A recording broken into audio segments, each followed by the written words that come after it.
চললো মাল দে। আপনাদের ভালোবাসাটা অসাধারণ। এই ভালোবাসাটা আমি কখনো আগে অনুভব করিনি। প্রতি নিঃশ্বাসে নাম তোমার লেখা আমার। এই ভালোবাসাটা আবার ফেরত পেতে চাই। সো এই সাপোর্টটা দিয়ে যাবেন। ওনাকে আমি কোথাও একটা গুরুজনের মতন দেখি। আমার ক্যারিয়ারের জন্য ক্যাটালিস্ট হয়ে দাঁড়িয়েছে। পর্বত দেখতে একদম ছুটে ছুটে না উড়ে উড়ে এসেছি বাংলাদেশে। আপনাদের ভালোবাসাটা অসাধারণ। এই ভালোবাসাটা আমি কখনো আগে অনুভব করিনি। আশা করি ভবিষ্যতে করব আবার। Thank you so much. অনেক অনেক ধন্যবাদ আপনাদের সবাইকে এভাবে বরবাদকে তুলে ধরার জন্য, এভাবে জিল্লুকে তুলে ধরার জন্য, আর এভাবে জিল্লুর থেকে মাল চাওয়ার জন্য। বাট না, সিরিয়াসলি এরকমভাবে যে হাইপটা তৈরি হয়েছে সেটা, হ্যাঁ, ছবিটা ডিজার্ভ করে, বাট আপনারা মানে অসাধারণ অসাধারণ। সাকিবিয়ান্স থ্যাংক ইউ।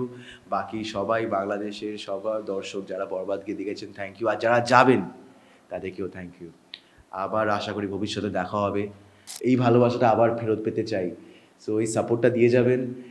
এটাই আমার মানে আমি যদি গাড়িও থাকি, এই ভালোবাসাটা হচ্ছে আমার গাড়ির তেল। সো গাড়িটা চলার জন্য আপনাদের এই ভালোবাসাটা লাগবে। প্লিজ প্লিজ প্লিজ, আপনার জন্য এই সবটা। আবার আসবো ফিরে। সিনেমা হলে দেখা হচ্ছে। সো আরিয়ান মির্জা, শাকিব খান আমার জন্য শাকিব খানের থেকে বেশি আরিয়ান মির্জা হয়ে উঠেছে। কারণ আরিয়ান মির্জার সাথে মানে আমি জিল্লু হয়ে আরিয়ান মির্জার সাথে থাকতাম, তার পার্সোনাল সেক্রেটারি হয়েছিলাম। তো যে খুবই একজন লয়াল পার্সোনাল সেক্রেটারি, তো আমার একটা শাকিব স্যারের প্রতি একটা লয়্যালটি তৈরি হয়ে গেছে। আর ওনাকে আমি কোথাও একটা গুরুজনের মতন দেখি। তো আমি যদি সেরা হই, যদিও সেরা শুধু বডিগার্ড, বাট আমি যদি সেরা হই তাহলে উনি এই সালমান খান আমার জন্য, সেটাই গল্পটা। তো ওর একটা ওরকম জায়গা ধরে মানে একটা হয়ে গেছে।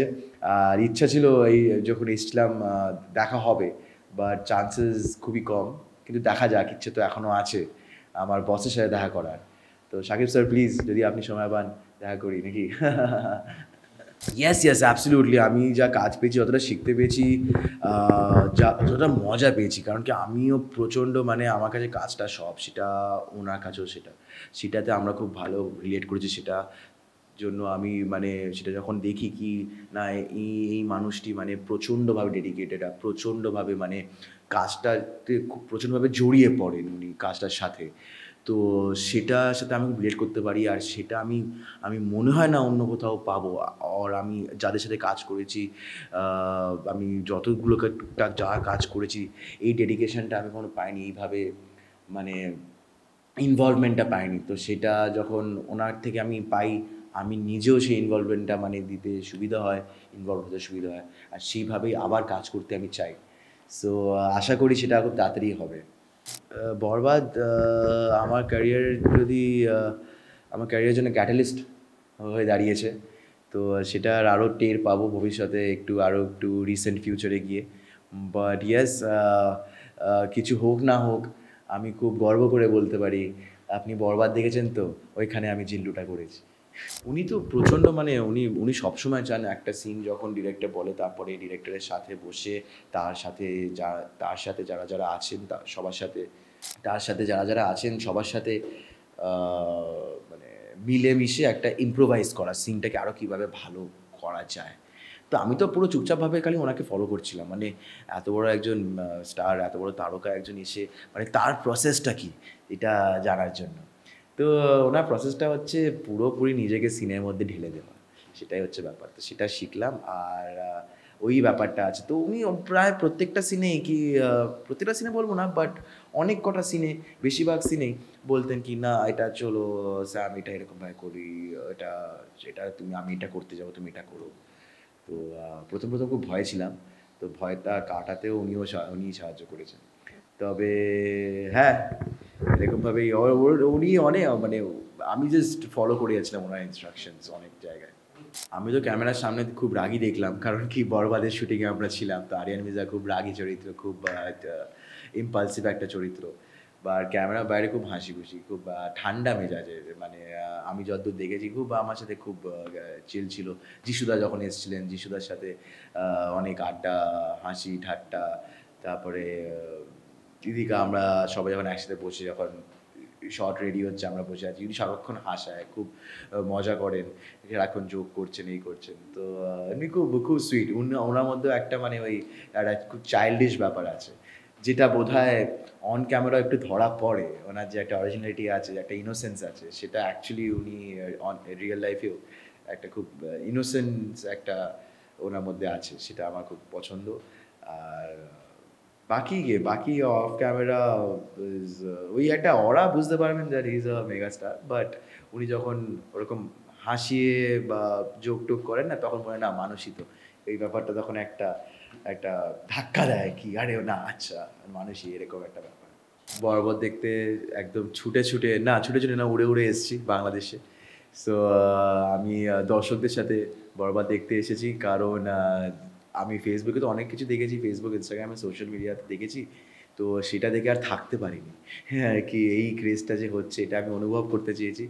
আর এটা আমি জানি, এটা আমি কলকাতায় মুক্তি পাইনি, তো ওটা ওখানে সম্ভব নয়। আমি বললাম এটা আর অপেক্ষা করে লাভ নেই, চলে আসি। তো thanks to real energy productions, আমাকে তারা নিয়েও আসে। আর এখন আমরা ফাটিয়ে ছবিটা দেখবো দর্শকের সাথে। এটাই তো, এটার জন্যই তো অভিনয় করা শুরু করা, তাই না? এই প্রতিক্রিয়াটা পাওয়ার জন্য। তো দেখা যাক। তো ভগবানের অশেষ কৃপা, ইনশাআল্লাহ, যে এটা মানে স্বপ্নের মতন জিনিসটা অ্যাকচুয়ালি সত্যি। চললো মাল দে। তারপরে প্রতি নিঃশ্বাসে নাম তোমার লেখা আমার মনের ভেতরে, পুরো দুনিয়া জ্বালিয়ে দেব। আমার লিরিক্সটা একটু কনফিউজ হয়ে যাচ্ছে। করবো ছাড়কার তোমায় না পেলে, পাগল হয়েছি না নিতে। আমি অত ভালো গাই না, আপনি বলছেন বলে গাইছি, বাট রেয়াজ করে আসতে হবে। সেই তুমি কেন এত অচেনা হলে, সেই আমি কেন তোমাতে দুঃখ দিলে, ও বুকেরই সব কষ্ট দুহাত ছড়িয়ে চলো বদলে যায়। তুমি কেন বোঝো না তোমাকে ছাড়া আমি অসহায়, আমার সবটুকু ভালোবাসা তোমায় ঘিরে। এবার মার খাবো দর্শকের কাছে মনে হচ্ছে। ঠিক ছিল? রেয়াজ ছাড়া ভালো গেছি, আর যতটা পেয়েছি একটু ভুল কিছু হয়ে গেলে ক্ষমা করে থাকবেন, বাট এইটা খুব প্রিয় গান। তারপরে আমাদের ওই গানটা আছে না, হতে পারে কোনো রাস্তায় কোনো হুটতোলা এক রিক্সায়, টুকটাক সবই শুনি, কিন্তু আমার না মনে থাকে না, আমি এত সব কিছু মিলেমিশে শুনি না। তবে বাংলাদেশের সব কিছু আমার খুব ভালো লাগে, গান, ছবি, আমার খুব একটা মানে একটা মনের ছুঁয়ে যাওয়ার মতন হয়। মাই ডিয়ার লোক, মাই ডিয়ার লোক, অসাধারণ লোক। স্যারের সাথে আমার, মিশা স্যারের সাথে দেখা হয় কোথায় বেশ ওই অনেক দিন পর, শ্যুটের অনেক দিন পরে গিয়ে। তো এখানে দেখেই মানে ওনার সাথে আমার কথাও হয়নি, তাও মানে আমার অভিনয় দেখে ওরা বোধহয় পছন্দ হয়, সেই জন্য বলে আরে জিল্লু তো দারুণ স্মার্ট, হ্যাঁ জিল্লু দারুণ স্মার্ট। উনি এতটাই ফ্রেন্ড, উনি মানে 800-র ওপর ছবি করেছেন একটি মানুষ, তো উনি আমার দিকে তাকে এটা বলাতে আমি মানে হ্যাঁ বলছেন স্যার, এরকম একটা হয়ে যায়।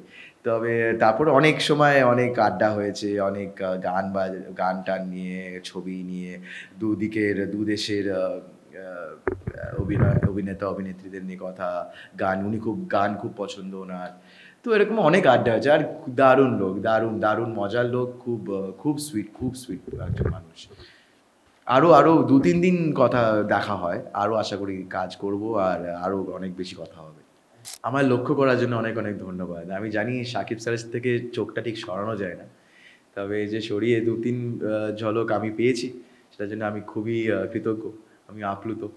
আর আপনাদের ভালোবাসাটা কল্পনার বাইরে, আমি প্রথমবার এটা অনুভব করছি, আর আশা করি আবার করব।